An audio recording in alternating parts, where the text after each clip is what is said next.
Hi hello welcome to my channel. இன்றைக்கி நம்ம சுவையான சேமியா உப்புமா இது எப்படி செய்யலான்னு பார்க்கலாம் வாங்க. சேனலில் ஃபஸ்ட் டைம் பார்க்குறீங்கன்னா சப்ஸ்கிரைப் பட்டனை கிளிக் பண்ணிக்கோங்க. அப்படியே பக்கத்தில் இருக்கிற பெல் பட்டனையும் கிளிக் பண்ணிக்கோங்க. அப்போ தான் நான் போடுற உடனுக்குடன் நோட்டிஃபிகேஷன் வரும். சேமியா உப்புமா செய்கிறதுக்கு ஒரு கடாயில் 2 டேபிள் ஸ்பூன் எண்ணெய் வச்சுக்கோங்க. எண்ணெய் சூடானவுடனே 1 டேபிள் ஸ்பூன் அளவுக்கு கடுகு, 1/2 டேபிள் ஸ்பூன் அளவுக்கு உளுத்தம்பருப்பு சேர்த்துட்டு அதில் எல்லாம் பொரிய விடுங்க. இப்போ ஒரு பெரிய வெங்காயம் எடுத்துக்கோங்க. அதை நீட்டாக ஸ்லைஸ் பண்ணி அதையும் இதில் ஆட் பண்ணிடுங்க. அதுக்கப்புறம் 2 வரமிளகா இல்லைன்னா காஞ்ச வத்தல் அது 2 சேர்த்துக்கோங்க. இப்போது கருவேப்பிலை ஒரு கொத்து சேர்த்துருங்க.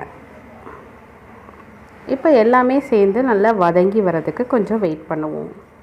நல்லா இந்த மாதிரி ட்ரை ரோஸ்ட் மாதிரி நல்லா ரோஸ்ட் ஆகணும். அப்போ தான் நம்ம நெக்ஸ்ட் இது பண்ணோம். இப்போ நான் ஒரு பேக்கெட் சேமியாவுக்கு அந்த கிளாஸ் அளவில் 3 கிளாஸ் தண்ணி ஊற்றுறேன்.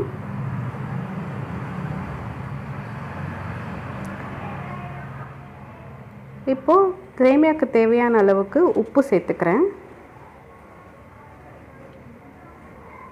சேர்த்துட்டு இதை நம்ம நல்லா ஒரு கொதி விட வைக்கணும். மஞ்சத்தூள் ஆப்ஷனல் தான், சேர்க்கணுன்னா சேர்த்துக்கலாம். ஒரு சிட்டிகை சேர்த்துக்கிட்டேன். இப்போ நல்லா அது கொதி வந்துருச்சு பாருங்கள். இப்போ நம்ம அதை சிம்மில் பண்ணிவிட்டு நம்ம சேமியாவை சேர்த்துருங்க.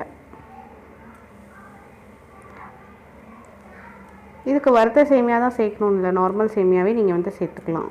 கொஞ்சம் கொஞ்சமாக சேர்க்க கிளறி விட்டுட்டே வந்தீங்கன்னா உங்களுக்கு சேமியா இப்போ தண்ணி வற்றுற வரைக்கும் நம்ம அதை வேக விட்டுருங்க. அதுவாக எல்லாமே அந்த தண்ணியிலேயே வரும். பாருங்கள், தண்ணியெல்லாம் நல்லா ட்ரெயின் ஆகிடுச்சு. அவ்வளோதான், நமக்கு பதம் வந்துருச்சு. இதாங்க ஈஸியாக சேமியா உப்புமா ஒரு 3 நாளுக்கு சமைக்கிற மாதிரி செஞ்சுருக்கேன். இது நீங்கள் ட்ரை பண்ணி பாருங்கள். இதை நீங்கள் டிஃபன் ரெசிபியாக பசங்களுக்கு கூட கொடுத்து விடலாம். இன்ஸ்டண்ட்டாக என்ன பண்ணுறது தெரியலன்னும் போது இதை பண்ணிடலாம் டக்குன்னு. இந்த வீடியோ உங்களுக்கு பிடிச்சிருந்தா லைக், ஷேர் அண்ட் கமெண்ட் பண்ணுங்கள். மறக்காமல் சப்ஸ்கிரைப் பண்ணுங்கள். தேங்க்ஸ் ஃபார் வாட்சிங்.